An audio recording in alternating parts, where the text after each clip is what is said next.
வாழ்க வளமுடன். ஓம் நமச்சிவாய. அனைத்து தமிழ் உள்ளங்களுக்கும் வணக்கம். நாம் தற்போது 2025ஆம் ஆண்டின் இறுதியை நெருங்கிக் கொண்டிருக்கிறோம். 2026ஆம் ஆண்டின் முதல் மாதமான ஜனவரி மாதத்தில் நுழைய உள்ளோம். நிகழும் ஸ்ரீ மங்களகரமான விசுவாச ஆண்டு மார்கழி மாதம் 17ஆம் நாள் திரியோதசி திதியில் ரோகிணி நட்சத்திரத்தில் சுபம் நாமயோகத்தில் கௌளவம் கர்ணத்தில் சித்த யோகத்தில் வியாழக்கிழமை அன்று இந்த மகத்தான ஜனவரி மாதம் பிறக்கின்றது. இந்த மாதத்தில் பல கிரகங்கள் தங்களின் நிலைகளை மாற்ற உள்ளன. ஜோதிட சாஸ்திரப்படி ஜனவரி 1, 2026இல் கிரகங்களின் சிறப்பு சேர்க்கையால் உருவாகும் மிகப்பெரிய யோகமான சங்கோண யோகம் ஒரு சில ராசிக்காரர்களுக்கு மங்களகரமானதாகவும் அதிர்ஷ்டமானதாகவும் வாழ்வில் புதிய வெளிச்சம் தருவதாகவும் அமையும். ஜனவரி மாதம் 13ஆம் தேதி செல்வத்தின் அதிபதியான சுக்கிர பகவான் மகர ராசிக்கு செல்ல உள்ளார். ஜனவரி மாதம் 15ஆம் தேதி கிரகங்களின் தலைவனாக கருதப்படும் சூரிய பகவான் மகர ராசிக்குள் நுழைய உள்ளார். ஜனவரி மாதம் 16ஆம் தேதி கிரகங்களின் தளபதியான செவ்வாய் பகவான் மகர ராசியில் சஞ்சரிக்க உள்ளார்.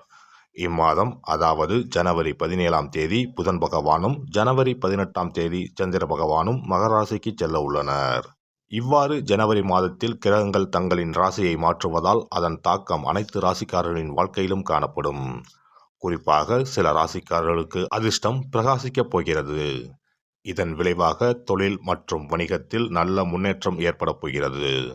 அதே சமயம் ஆரோக்கியமும் சிறப்பாக இருக்கப் போகிறது. மேலும் சில ராசிக்காரர்களுக்கு கண்டமும் காத்திருக்கிறது. உயிர் போகும் ஆபத்து கூட வரலாம். எச்சரிக்கையாக இருக்கவும். யமனே எதிரில் வந்தாலும் சிவனின் அருள் இருந்தால் எதிலும் வெற்றி பெறலாம். சிவ வழிபாடு கர்ம வினைகளை அளிக்கும். இந்த கிரகங்களின் பெயர்ச்சியால் இம்மாதம் உங்கள் வாழ்வில் நடக்க இருக்கும் சுப மற்றும் அசுப பலன்கள் என்ன என்பதனையும், அசுப பலன்கள் ஏற்படுமாயின் ராசிக்காரர்கள் செய்ய வேண்டிய பரிகாரம் என்ன, வழிபட வேண்டிய தெய்வம் யார் என்பதனை பற்றியும் விரிவாக காண்போம். பிறக்கப் போகும் இம்மாதத்தில் உங்கள் வாழ்வில் வளமும் நலமும் செல்வ செழிப்பும் பெற்று வாழ்வின் உயரிய நிலையை அடைய எல்லாம் வல்ல எம்பெருமானை வேண்டி விரும்பி கேட்டுக்கொள்கிறேன். கும்பராசி அன்பர்களே, இந்த மாதம் எதிர்பார்த்த காரியங்களில் வெற்றிகள் கிடைக்கும். வீண் வாக்குவாதங்களை தவிர்ப்பது நல்லது. அக்கம் பக்கத்தில் இருப்பவர்களுடன் சில்லறை சண்டைகள் ஏற்படும். வாகனங்களில் செல்லும் போது கவனம் தேவை. பூர்வீக சொத்துக்களில் வரும் வருமானம் குறையலாம். தொழில் வியாபாரம் மந்தமாக இருந்தாலும் பணவரத்து திருப்தி தருவதாக அமையும். கடன்களை அடைப்பதில் வேகம் காட்டுவீர்கள். உத்தியோகத்தில் இருப்பவர்கள் கூடுதலாக உழைக்க வேண்டி இருக்கும். உங்களது வேலையை கண்டு மேலதிகாரிகள் திருப்தி அடைவார்கள். குடும்பத்தில் இருந்த இறுக்கமான நிலை மாறும். கணவன் மனைவிக்கு இடையே கருத்து வேற்றுமை உண்டாகலாம். கவனம் தேவை. பிள்ளைகள் விஷயத்தில் நிதானத்தை கடைபிடிப்பது நல்லது. நண்பர்கள் உறவினரிடம் பேசும்போது பக்குவமாக பேசுவது நன்மையை தரும். பெண்களை பொறுத்தவரை எந்த காரியத்திலும் சாதகமான பலன் பெற வாக்குவாதங்களை தவிர்ப்பது நல்லது. வெளியூர் பயணங்களின் போது கவனம் தேவை. கலைத்துறையினருக்கு இருந்த பிரச்சனைகள் குறையும். பேசி எடுக்கும் முடிவுகள் நன்மையை தரும். அடுத்தவர்களுக்காக எந்த பொறுப்பையும் ஏற்காமல் இருப்பது நல்லது. அரசியல் துறையினரை பொறுத்தவரை வழக்கத்தை விட கூடுதலாக உழைக்க வேண்டியிருக்கும். பொருள் வரத்து கூடும். வெளியூர் பயணம் செல்ல நேரலாம். வெற்றி பெற தடைகளை தாண்டி உழைக்க வேண்டியிருக்கும். பெரியோரின் ஆலோசனைப்படி செயல்படுவது நல்லது. மாணவர்களுக்கு கல்வியில் வெற்றி பெற கூடுதலாக உழைக்க வேண்டியிருக்கும். உங்களது நடவடிக்கைகள் பெற்றோருக்கு திருப்தியை தரும். நட்சத்திர பலன்கள் அவிட்டம் 3, 4ஆம் பாதங்கள். இந்த மாதம் குடும்பத்தில் சுகமும் நிம்மதியும் இருக்கும். குடும்பத்திற்கு அதிகப்படியான வருமானமும் கிடைக்கும். கணவன் மனைவிக்கு இடையே சகஜ நிலை காணப்படும். குழந்தைகள் திறமையை கண்டு அவர்களை பாராட்டுவீர்கள். உறவினர் வருகை இருக்கும். யாரிடம் பேசும்போதும் நிதானமாக பேசுவது நன்மையை தரும். சதயம் நட்சத்திரம் இந்த மாதம் எதிலும் மிகவும் கவனமாக ஈடுபடுவது நன்மையை தரும். திட்டமிட்டு செயல்படுவது வெற்றிக்கு உதவும். பணவரத்து அதிகரிக்கும். அதே நேரத்தில் செலவும் கூடும். எதிர்பார்த்த உதவிகள் கிடைக்கும். துணிச்சல் உண்டாகும். அதனால் எதை பற்றியும் முன்பின் யோசிக்காமல் செயல்களில் இறங்கிவிடுவீர்கள். தேவையற்ற இடமாற்றம் உண்டாகலாம். பூரட்டாதி 1, 2, 3ஆம் பாதங்கள். இந்த மாதம் தொழில் வியாபாரத்தில் ஈடுபட்டு இருப்பவர்களுக்கு கீழ்நிலையில் உள்ளவர்களால் லாபம் கிடைக்கப் பெறுவீர்கள். சரக்குகளை பாதுகாப்பாக வைத்துக்கொள்வது நல்லது. உத்தியோகத்தில் இருப்பவர்கள் எந்த ஒரு வேலையையும் செய்து முடிப்பதில் வேகம் காட்டுவார்கள். சக ஊழியர்கள் மூலம் உதவிகள் கிடைக்கும்.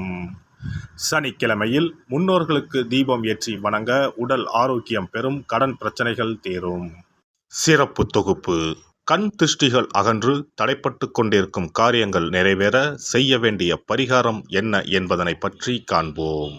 வாழ்க்கையில் நல்ல நிலையில் இருந்தவர்கள் கூட திடீரென்று பொருளாதாரம் இழந்து மன கஷ்டங்களுடன் வாழும் நிலை ஏற்படும். இந்த நிலை எதனால் ஏற்பட்டது என்று ஆராய்ந்து பார்த்தால் பெரும்பாலும் அவர்களின் மீதான கண் திருஷ்டிதான் காரணமாக இருக்கும். கல்லடி பட்டாலும் கண்ணடி படக்கூடாது என்று சொல்வார்கள் அல்லவா, அது உண்மைதான். இது போன்ற பிறரின் பொறாமை கொண்ட கண் திருஷ்டியினால் பலரின் வாழ்க்கை சிரமத்திற்கு ஆளாக நேரிடும். இது போன்ற கண் திருஷ்டிகளிலிருந்து எப்படி தப்பிப்பது? இருக்கவே இருக்கிறது எளிதாக கிடைக்கும் ஊமத்தஞ்செடி. தெய்வ சக்தி நிறைந்த செடியாக கருதப்படும் ஊமத்தஞ்செடியின் காய், பூ, இலைகள் என அனைத்தும் தீய சக்திகள் விரட்ட பரிகாரத்துக்கு பயன்படுகிறது. பொதுவாக ஊமத்தம் காய்க்கு கெடுதலை அகற்றக்கூடிய சக்தி உண்டு. நம் வீட்டில் உள்ள எதிர்மறை சக்தியை அகற்றுவதற்கு ஊமத்தங்காய் தீபம் சிறந்த பரிகாரமாகிறது. தெய்வீக மகத்துவம் நிறைந்த ஊமத்தங்காய் மற்றும் பூவையும் எடுத்துக்கொள்ளுங்கள். வீட்டுக்கு அருகில் இல்லை என்றால் நாட்டு மருந்து கடைகளில் கிடைக்கும். இந்த 2 பொருட்களையும் மஞ்சள் தண்ணீரை கொண்டு நன்றாக கழுவி விடுங்கள். சிறிது நேரம் அவற்றிலுள்ள ஈரம் போக ஆறவிட்டு பிறகு அவற்றை ஒரு மஞ்சள் துணியில் குலதெய்வத்தை வேண்டி ₹1 நாணயத்தோடு சேர்த்து முடிந்து வீட்டின் நிலைப்படியில் கட்டி தொங்க விடுங்கள். இந்த முடிச்சை வெள்ளிக்கிழமை அல்லது ஞாயிற்றுக்கிழமைகளில் தயார் செய்து வாசல் படியில் கட்டுவது சிறப்பு. தினமும் வீட்டில் தீபம் ஏற்றி காண்பிக்கும் போது இந்த முடிச்சுக்கும் காண்பிக்கவும். இதேபோல் ஊமத்தம் இலைகள் கிடைத்தால் அந்த இலைகளை சுத்தமான மஞ்சள் தண்ணீரில் கழுவிவிட்டு அவற்றை கொண்டு வீட்டில் இருக்கும் விநாயகருக்கு திங்கள் கிழமைகளில் தொடர்ந்து அர்ச்சனை செய்து வர வேண்டும். ஊமத்தம் பூவையும் விநாயகருக்கு சூட்டலாம். 3 வாரங்கள் தொடர்ந்து திங்கள் கிழமைகளில் விநாயகருக்கு ஊமத்தை இலையால் அர்ச்சனை செய்து ஊமத்தம் பூவை சூட்டி வழிபட்டால் வீட்டில் உள்ள கெட்ட சக்தி நடமாட்டம் மற்றும் கண் திருஷ்டிகள் தீரும். ஊமத்தம் செடியும் சிவபெருமானுக்கு உகந்த இலை ஆகும். இந்த ஊமத்தங்காய் வைத்து சிவபெருமானுக்கு தீபம் ஏற்றி வழிபடுவதன் மூலம் நமது பிரச்சனைகளில் இருந்து எளிதாக விடுபட முடியும்.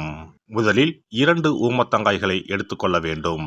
அவற்றின் மீது முட்கள் இருப்பதால் மிகவும் கவனமாக கையாள வேண்டும். ஊமத்தங்காயின் காம்பு பகுதிகளை வெட்டி கொண்டு கத்தியை பயன்படுத்தி ஊமத்தங்காயின் உள்ளே இருக்கும் விதை பகுதியை முழுவதுமாக நீக்கிவிட வேண்டும். பின்னர் 2 அகல் விளக்குகள் மற்றும் விளக்கு வைப்பதற்கான 2 தட்டுகளை எடுத்து சுத்தம் செய்து அவற்றிற்கு மஞ்சள் குங்குமம் போட்டு வைத்துக் கொள்ள வேண்டும். பின்னர் 2 தட்டின் மீதும் ஒவ்வொரு அகல் விளக்கை வைத்துக் கொள்ள வேண்டும். அதன் பிறகு எப்போதும் பூஜை செய்வதற்கு வைப்பது போன்ற வெத்தலைப்பாக்கு, பழம் போன்றவற்றை வைத்துவிட்டு 2 விளக்குகளையும் ஏற்றி சிவபெருமானை மனதார வேண்டிக் கொள்ள வேண்டும். எனக்கு இருக்கும் பிரச்சனைகள் அனைத்தும் தீர்ந்து இன்பமான வாழ்க்கை கிடைக்க வேண்டும் என வேண்டிக் கொள்ள வேண்டும். இந்த பூஜையை வெள்ளிக்கிழமை அன்று தொடங்கினால் தொடர்ந்து 9 வெள்ளிக்கிழமைகள் செய்ய வேண்டும். ஊமத்தங்காயின் மீது எவ்வாறு முட்கள் இருக்கிறதோ அதுபோல நமது வாழ்க்கையில் இருக்கும் முட்கள் போன்ற பிரச்சனைகளை அவை தீர்த்து வைக்கின்றன. இந்த பூஜையை நாம் தொடர்ந்து செய்து வருவதால் நம் மீது இருக்கும் கண் திருஷ்டிகள் அகன்றுவிடும். தீராத துயரங்கள் தீர்ந்துவிடும். பணம், நகை நம்மிடம் பெருகி வரும். சிலருக்கு கையில் சுத்தமாக பணம் இருக்காது. வறுமை தாண்டவமாடும். கடன் தொல்லையால் கஷ்டப்படுவார்கள். பண பிரச்சனையில் சிக்கி கொண்டிருப்பவர்கள் இந்த தீபத்தை ஏற்றினால் 3 வாரங்களில் நல்ல பலனை பெற முடியும். தொழிலில் நல்ல முன்னேற்றம் இருக்கும். கடன் பிரச்சனைகள் தீரும். உறவினர்களிடையே பகைமை இருந்தால் அவையும் மறைந்துவிடும். நோய்வாய் உள்ளவர்கள் இந்த தீபத்தை ஏற்றுவதன் மூலம் நல்ல பலனை பெற முடியும்.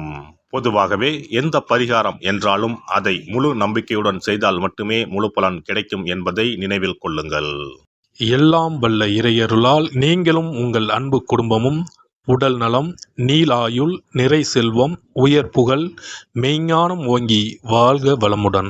இந்த வீடியோ பதிவு உங்களுக்கு பிடித்திருந்தால் லைக் பண்ணுங்க, கமெண்ட் பண்ணுங்க, ஷேர் பண்ணுங்க. மறக்காம சப்ஸ்கிரைப் பண்ணுங்க. பக்கத்துல இருக்கிற பெல் பட்டனை கிளிக் பண்ணுங்க. நன்றி, வணக்கம். ஓம் நமச்சிவாய. சிவாய நம.